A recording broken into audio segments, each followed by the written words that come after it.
Hi guys, and welcome back to my channel. My name is Ulsi, and today I wanted to do sort of a best and worst of 2022 when it comes to beauty.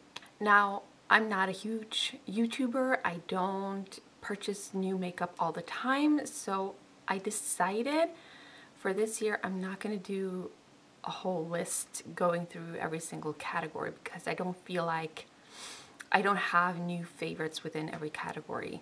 So last year I did a video on that. I never posted it, and now I was like determined to do this video this year because I do have products I want to share with you, both good and bad. So I've chosen 5 good, 5 bad, 5 favorites, 5 worst products I want to share with you, and one honorable mention within both categories. All right, I think we're going to start with the worst products of the year. The first product I want to talk about, which is probably not a surprise for you because I had a review on this product, and I told you in that video I'm not a fan. And I was really contemplating whether or not to get rid of it in my declutter. Now, I did end up keeping it because I feel like some of it I can get some use out of. So it is the Essence I Like to Move It eyeshadow palette. I was disappointed when I got this, and this might be a dud. I don't know, because all these other YouTubers are raving about these tiny eyeshadow palettes, and I have been tempted to purchase either another one of this or a different color. It does smell nice. It's just like a soft, sweet scent. It's convenient. It has small mirror. It's affordable. It's cruelty-free. There's lots of good things about this palette. And of course, I love the shades, but the metallics are not good at all. They're patchy, they're hard to blend, they're hard to use, whether you use it with applying with a finger or a brush or whatever. The mattes are a little bit better, but still not great. And I just don't feel like it's worth the money, even though it is quite affordable. So again, I have decided to keep it, but it's not a product I will recommend at all. The next product I'm going to talk about is actually 3 products all in one. And this is all my fault because I've done the same mistake once before, or maybe twice before, I'm not sure. And it is purchasing these Super Shock shadows from ColourPop. I have to stop doing it, but I'm just so, I get so intrigued looking at these YouTubers that creates gorgeous looks with it. And don't get me wrong, you can create beautiful looks with these eyeshadows, but my main problem is the extreme amount of fallout. You get glitter all over your face, and I've used these with regular primers. I've used them with glitter glue. Nothing really seemed to work very well. I have Ritz, which is this gorgeous taupey shade. I've got Party of 5, which is, I don't know how to describe this shade. It's almost like a pinkish, gorgeous, beautiful goldish shade. Rose gold maybe is the right term. And then I have a Prickly Pear, which is more of a golden shade. And again, they're also beautiful. These shades in particular are very popular as well. And so I think it's just me because everyone else are loving these. But now I have them. I have decided I'm going to keep them. I'm going to try to get some use out of them, and we'll see. But again, a good reminder to myself, do not purchase any more ColourPop Super Shock shadows because you don't like them. Next, another eyeshadow that I was very disappointed in. I think I probably purchased it last year, now that I think about it, but I really have gotten to use it more this year.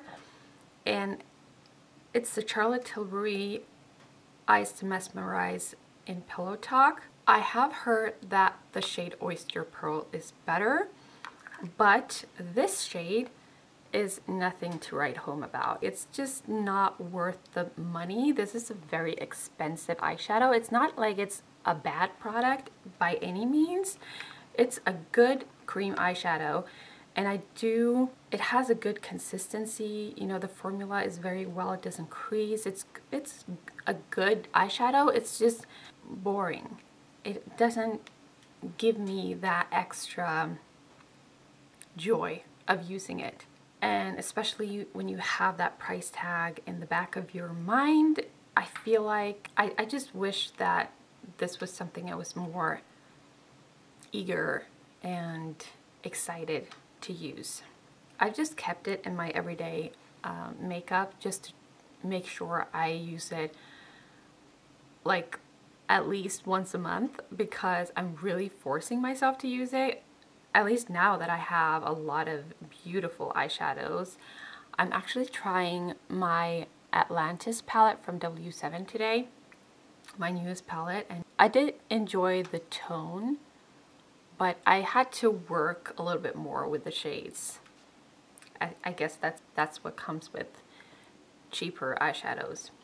All right, my next worst product is a product or products that if you watched my channel this year, I'm sure you've heard me talk about them, because I got an allergic reaction to them in February, I think. So it was the shampoo and conditioner from the Heal series of the brand Maria Nila, and I think it's a Swedish brand. I don't really remember at this point, but it was a healing series where the whole point of the series was to kind of give good treatment to the hair and restore your hair.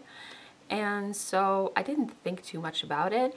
I knew that this was a brand that was sold in a lot of hair salons all over the country of Norway, and it's a well-known popular brand. So, and it's cruelty-free. It has seemingly good ingredients. And so I used it for about a month, and I didn't have any big problems with it. I didn't have any problems really. I liked it. But about a month in, it all of a sudden switched, and my scalp was acting crazy. And these were the only products that were new to my hair routine. So I'm like pretty sure that this was what was causing it. And as soon as I stopped using these products, well, not as soon, because I have been really struggling with my scalp this year trying to fix the damage. But yeah, I got really sore, sensitive scalp, and it really felt like I had been out in the sun for hours, and that my scalp had gotten a really extreme sunburn. Everything was hurting. Touching my hair was hurting. Touching my scalp was hurting. That was just a terrible experience. And that's all I got to say. I do not recommend that product or those products. The next thing is also something I don't have anymore. I decided to declutter it. As a whole, I am completely in love with Paula's Choice as a brand. I love every single thing I've tried from that brand, and I've tried a lot of things from there at this point. So I was excited when I decided to purchase this lip gloss with an SPF of 40, I think. It has a slight tint to it, or it had a slight tint to it, and it seemed really nice, but it was terrible. It was drying out my lips, really drying out my lips. and it tasted and smelled so bad that I just had to stop using it. If you guys have any recommendations on a cruelty-free lip balm or lip tint, or yeah, lip treatment kind that is hydrating and has an SPF of at least 30, I would love to know. And then I just want to talk about my honorable mention within this category of worst products, and it is the Milk Makeup Cream Blush in Work. I've had this now for a while. Yes, it's exactly a year old. And ever since I started using it, so it doesn't have anything to do with age, but it's been waxy and hard to blend. I like the shade very much, and I like the size. And again, it's cruelty-free, rather expensive though. But yeah, I'm not a fan. I've tried other blushes that I love so much more than this one, and I don't know. It's just not what I was expecting from this product after all of the hype that it has gotten. So yeah, rather disappointed. It's just, it comes down to that waxy feeling and that it is very patchy and hard to blend. That's just basically it. All right, so let's move on to the best category. What are the products that I really enjoyed this year? So just first off, to get this one out of the way, because I've talked about this every single month because it has been in my project pan. So I'm not gonna talk too much about it today, but I want to mention the Charlotte Tilbury corrector in number 1 Fair. I know this is expensive, but this is something that is worth the price, for me at least. It is cruelty-free. Charlotte Tilbury is cruelty-free, and as you can see, I've used a ton of it. It has not been a problem to use it for me. I mean, I probably would have used it just as much even if it hadn't have been in one of my project pans, because I really enjoy this product so much. It does what it's supposed to do and covers any like blue veins or darkness underneath my eyes, and it does it in a very like lightweight, natural way.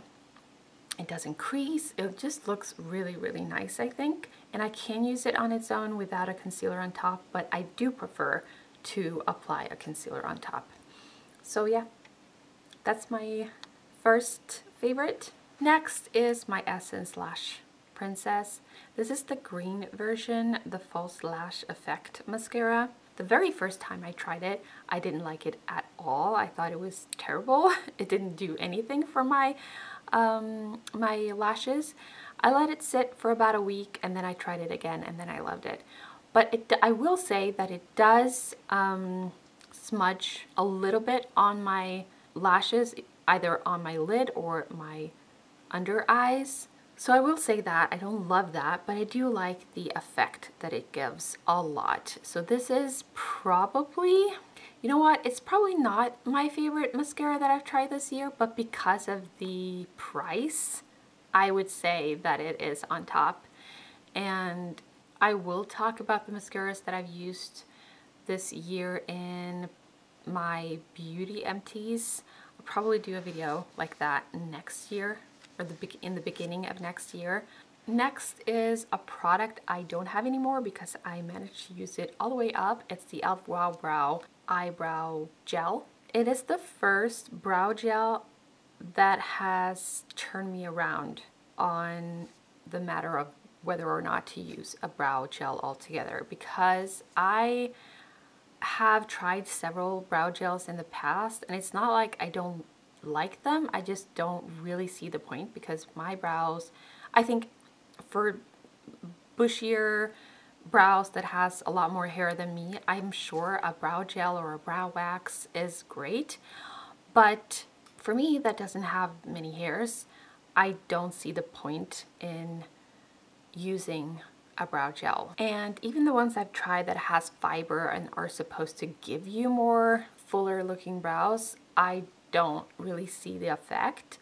But with this one, they look just nicer and fuller. I love the way that it makes my hair lay in a certain way.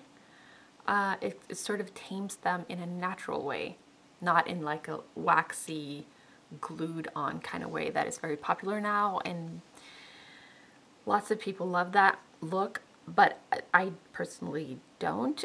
So I know I'm going to repurchase that product in the future. Next is the Milani lip oil. Now 2022 was kind of the lip oil year for me, as well as for a lot of people, I'm guessing, because lip oil is kind of a makeup category that is kind of new, but essentially it is a hydrating lip gloss. And I did purchase a few lip oils this year that I tried, but this is absolutely my favorite, and it is the Milani Food Fetish Raspberry Peach Lip Oil. Now, first of all, affordable and cruelty-free. It does give a tiny bit of color, like a hint of color, not much though.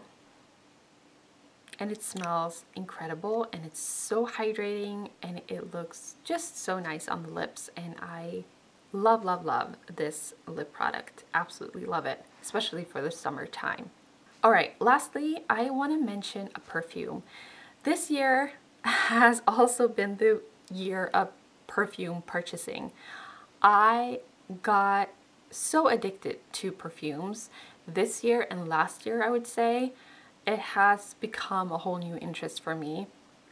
I've really tried to tone it down these past few months, but in the beginning of the year, I did a huge purchase from Eden Perfumes UK.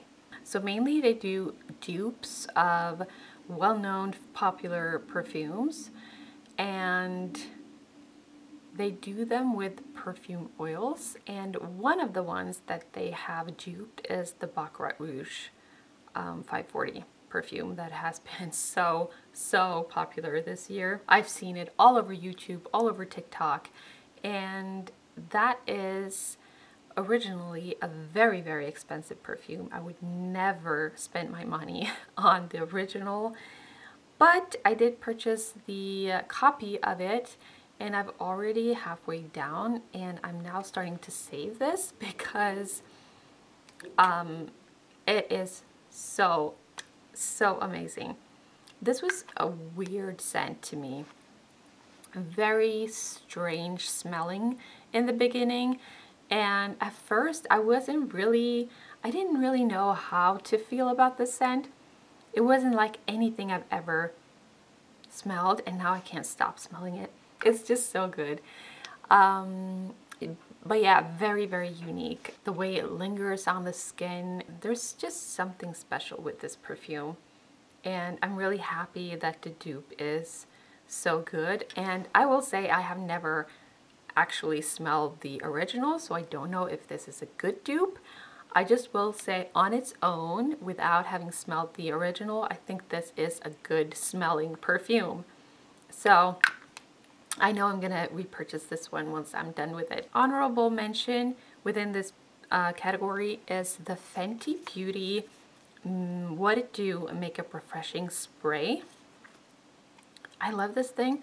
I don't remember, maybe I got it for Christmas or my birthday last year. It was a gift. I use it as a setting mist, makeup setting mist, and it works great for that. I think what I enjoy the most about this product is the pump. I'm gonna see if you can see this. The mist is amazing. It's like nothing I've ever tried before. So I know that I'm just gonna, I want to use up the rest of this, which I'm about halfway through, or a little less than halfway through. And I'm just gonna pour all of my other setting sprays onto this perfume, or onto this bottle, because I love the mist so much. And it smells really nice and fresh as well. Not too strong of a scent, but just perfect. And Fenty Beauty is now a cruelty-free brand, which is great as well. Now the problem is I cannot find this anywhere. So I'm pretty sure this is discontinued. Let me know if you know anywhere they still sell this. I would love to know. Yeah, great product. Will recommend. All right, that's it. Those are my favorite and worst products of the year 2022. Thank you so much for watching. I hope to see you again next time. Bye!